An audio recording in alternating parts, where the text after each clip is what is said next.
పూర్తి వివరాలు చూసే ముందు మా ఛానల్ ని సబ్స్క్రైబ్ చేయడం మర్చిపోకండి. శ్రీ గురుభ్యో నమః. శ్రీ మహాసరస్వత్యై నమః. ఓం నమః శివాయ. నారాయణ శాస్త్రి ఆస్ట్రాలజీ ఛానల్ వీక్షిస్తున్నటువంటి ప్రేక్షక మహాశీలకు స్వాగతం, సుస్వాగతం. ఈరోజు మనము 2026వ సంవత్సరం మార్చి 11వ తేదీ నుంచి 20వ తేదీ వరకు కుంభరాశిలో జన్మించిన వారి యొక్క రాశి ఫలితాలు ఏ విధంగా ఉన్నాయి, వారి గ్రహస్థితులు ఏ విధంగా ఉన్నాయి, రోజువారీ ఫలితాలు ఎలా ఉండబోతున్నాయి, ఏదైనా ఇబ్బందులు ఉన్నాయా, అద్భుతంగా ఉంటాయా అనే అన్ని విషయాలు మనం తెలుసుకుందాం.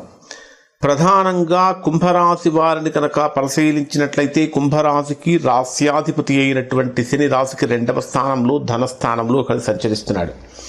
కుంభరాశికి రాశ్యాధిపతి అయినటువంటి శని 2వ స్థానంలో ధనస్థానంలో సంచరించడం ఒక రకంగా చెప్పాలంటే యోగకారకమే. అయినప్పటికీ కూడా మీ జన్మరాశికి 2వ స్థానంలో రవి, శుక్ర, శని గ్రహాల యొక్క సంచారం జరుగుతున్నది.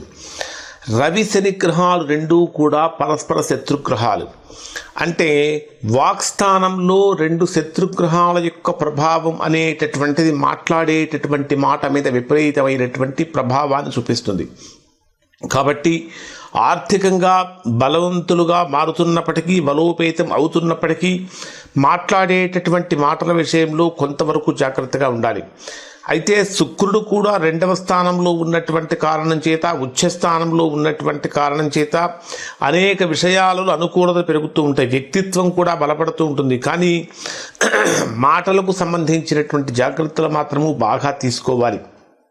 అలానే సప్తమాధిపతి అయినటువంటి రవి కూడా మీ జన్మరాశికి వచ్చేటప్పటికి 2వ స్థానంలో సంచరిస్తున్నటువంటి కారణం చేత కుటుంబపరమైనటువంటి విషయాలలో కొద్దిగా అనుకూలత అనేటటువంటిది కలుగుతుంది అని చెప్పాలి. ప్రధానంగా కనుక తీసుకుంటే 5వ స్థానంలో సంచరించేటటువంటి గురుడు బ్రహ్మాండమైనటువంటి అనుకూలతను, యోగాన్ని కలిగిస్తాడు. 5వ స్థానం అంటే విద్యకు, సంతానానికి, మేధస్సుకు సంబంధించినటువంటి విషయాలలో శుభ ఫలితాలు పొందుతారు. విద్యార్థులు కూడా గొప్ప గొప్ప ఫలితాలు పొందడానికి అవకాశం ఏర్పడుతుంది. పెట్టుబడులు పెట్టేటటువంటి వారికి, స్టాక్ మార్కెట్ రంగాలలో ఉన్నటువంటి వారికి కొంచెం జాగ్రత్తగా ముందుకు వెళితే లాభాలు ఉంటాయి. సృజనాత్మకత రంగాలలో అంటే క్రియేటివిటీ రంగాలలో ఉన్నటువంటి వారికి పేరు, గౌరవము, ధనం అనేటటువంటివి పెరుగుతూ ఉంటాయి. ప్రధానంగా వివాహ జీవితంలో, దాంపత్య జీవితంలో భావోద్వేగపరమైన సమస్యలు కలిగే అవకాశాలు ఉన్నాయి. కాబట్టి చాలా జాగ్రత్తగా ఉండాలి. మీ జన్మరాశిలోనే బుధ, కుజ, రాహుగ్రహాల యొక్క సంచారం అనేటటువంటిది అనూహ్యమైనటువంటి మార్పులు తీసుకొస్తుంది. కుజుడు అంటే మీ జన్మరాశికి 10వ స్థానాధిపతి అయినటువంటి కుజుడు జన్మరాశిలోనే సంచరిస్తున్నటువంటి కారణం చేత ధైర్యం పెరుగుతుంది. ధైర్యంతో పాటు ఆవేశం కూడా పెరుగుతుంది. కానీ బుధుడు కూడా మీ జన్మరాశిలోనే సంచరిస్తున్నటువంటి కారణం చేత కమ్యూనికేషన్ ద్వారా అవకాశాలు పెరుగుతూ ఉంటాయి. వ్యక్తిత్వం అనేటటువంటి చాలా బలంగా కనిపిస్తూ ఉంటుంది. ఉద్యోగపరమైనటువంటి విషయాలలో గుడ్ న్యూస్ వినేటటువంటి అవకాశం ఇక్కడ కుంభరాశి వారికి కనిపిస్తూ ఉంది. నిరుద్యోగులుగా ఉన్నటువంటి వారు కూడా బ్రహ్మాండమైనటువంటి ఫలితాలు పొందే అవకాశాలు ఇక్కడ ఈ రాశి వారికి కనిపిస్తూ ఉన్నాయి అని చెప్పాలి. మరి కుంభరాశి వారికి అంటే విపరీతంగా తీవ్రంగా చెప్పుకోదగినటువంటి ప్రతికూలతలు అయితే మాత్రము లేవు. కానీ డే వైజ్గా పరిశీలించినప్పుడు ఏ రోజు ఎటువంటి జాగ్రత్తలు తీసుకోవాలి, ఏ రోజు ఎక్కడ ఎలాంటి పరిహారాలు చేసుకోవాలో తెలుసుకుందాం. 11వ తేదీ ఉదయం నుంచి 11వ తేదీ రాత్రి వరకు ఉండేటటువంటి సమయంలో ప్రధానంగా కుంభరాశి వారు కర్మస్థానంలో సంచరించేటటువంటి చంద్రుడి యొక్క ప్రభావం కారణం చేత ఉద్యోగపరమైనటువంటి ఒత్తిడి తీవ్రంగా ఎదుర్కొనేటటువంటి అవకాశాలు కనిపిస్తూ ఉన్నాయి. కానీ చంద్రుడు ఇక్కడ మీకు గుర్తింపును కూడా ఇస్తాడు. ఉన్నతాధికారులతో సమావేశాలు జరుగుతూ ఉంటాయి. వ్యాపారపరమైన నిర్ణయాలు తీసుకునేటప్పుడు చాలా జాగ్రత్తగా తీసుకోవాలి. అనవసరమైనటువంటి అంటే జన్మరాశిలోనే కుజుడు సంచరించడము, అలానే 10వ స్థానంలో చంద్రుడి యొక్క సంచారం అనేటటువంటిది ఉద్యోగపరమైనటువంటి విషయాలలో, వ్యాపారపరమైనటువంటి విషయాలలో, వృత్తికి సంబంధించినటువంటి విషయాలలో ఆవేశపూరితమైనటువంటి నిర్ణయాలు అనేటటువంటివి పనికిరావు. ఇక్కడ మీరు ఖచ్చితంగా 11వ తేదీన శ్రీ భగవానుడికి నువ్వుల నూనెతో దీపం గనక వెలిగించినట్లయితే మంచి ఫలితాలు పొందుతారు.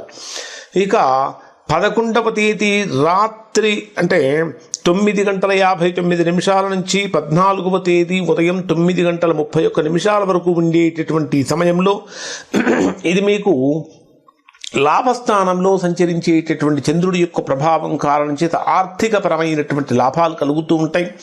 మనస్సంతా ఎందుకో ఆనంద పరవశం చెందేటటువంటి విధంగా ముందుకు వెళ్తూ ఉంటుంది. అనుకున్నటువంటి విధంగా స్నేహితుల యొక్క బంధువుల యొక్క సహాయ సహకారాలు మీకు అందుతూ ఉంటాయి అని చెప్పాలి. సోషల్ మీడియా ద్వారా కూడా మంచి పేరు ప్రఖ్యాతులు పొందే అవకాశాలు ఉంటాయి. ఒక రకంగా చెప్పాలంటే చాలా గొప్ప స్థానంగా ఉండబోతుంది అని చెప్పాలి. ఇక 14వ తేదీ ఉదయం 9:31 నుంచి 16వ తేదీ సాయంత్రం 6:09 వరకు ఉండేటటువంటి ఈ సమయంలో ఇక్కడ మీకు 12వ స్థానం అంటే జయస్థానము, మోక్షస్థానము అని చెప్పాలి. చంద్రుడు అంటే మనఃకారకుడైనటువంటి చంద్రుడు మీ జన్మరాశికి 12వ స్థానంలో వ్యయస్థానంలో జరిగేటప్పుడు మానసికమైన అలజడి పెరిగేటటువంటి అవకాశాలు ఉంటాయి.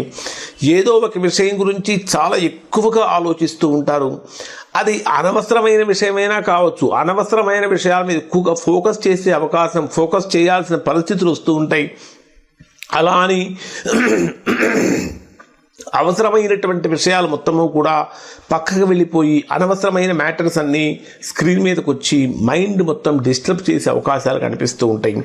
ఆరోగ్యపరమైనటువంటి జాగ్రత్తలు కూడా చాలా అవసరం ఉంటుంది. ప్రయాణపరమైనటువంటి జాగ్రత్తలు కూడా ఖచ్చితంగా తీసుకుంటూ ఉండాలి. ఇంటర్నల్గా మీ కొలీగ్స్తో కానీ హైయర్ అఫీషియల్స్తో కానీ శత్రు సమస్యల యొక్క తీవ్రత కూడా పెరిగే అవకాశాలు ఉంటాయి. కాబట్టి కొద్దిగా జాగ్రత్తలు పాటించడం అనేది ప్రధానంగా చెప్పదగినటువంటి సూచన. ఇక 14వ తేదీ ఉదయం 9:31 నుంచి 16వ తేదీ సాయంత్రం 6:09 వరకు ఎలా ఉందో ఇప్పుడు మీకు ఆల్రెడీ చెప్పేశాను నేను. ఇక్కడ మీరు ఖచ్చితంగా శివ అంటే పరమశివుడికి మీరు ఆవు పాలతోటి కనుక అభిషేకం చేసినట్లయితే తద్వారా మంచి ఫలితాన్ని పొందుతారు. అలానే విభూతితో కనుక అభిషేకం చేసినట్లయితే తద్వారా ఐశ్వర్య ప్రాప్తి కూడా కలుగుతుంది. ఇక 16వ తేదీ సాయంత్రం 6:09 నుంచి 18వ తేదీ రాత్రి 11:32 వరకు ఇది కీలకమైన సమయం అని చెప్పాలి. ఎందుకంటే మీ జన్మరాశిలోనే చాతుర్గ్రహ కూటమి యొక్క ప్రభావం ఏర్పడుతుంది. ఒక రకంగా చెప్పాలంటే జన్మలగ్నంలో ఉన్నటువంటి చంద్రుడు ఆత్మవిశ్వాసాన్ని పెంచుతాడు. కొత్త పనులు ప్రారంభించడానికి మంచి సమయం అని చెప్పాలి. ఆరోగ్యపరంగా మెరుగవుతుంది. వ్యక్తిత్వం అంతా కూడా ఆకర్షణీయంగా కనిపిస్తూ ఉంటుంది. అయితే మీ జన్మరాశిలోనే ఇక్కడ మీకు బుధుడు, కుజుడు, రాహువుతో పాటు చంద్రుడి యొక్క కలయిక చాతుర్గ్రహ కూటమి యొక్క ప్రభావం కారణం చేత మాయకు లోనయ్యేటటువంటి అవకాశాలు లేదా అనవసరమైనటువంటి లింకుల మీద క్లిక్ చేయడం ద్వారా కొంచెం ధనం నష్టపోయే అవకాశాలు కనిపిస్తున్నాయి. కాబట్టి అటువంటివి జరగకుండా చూసుకోవాలి.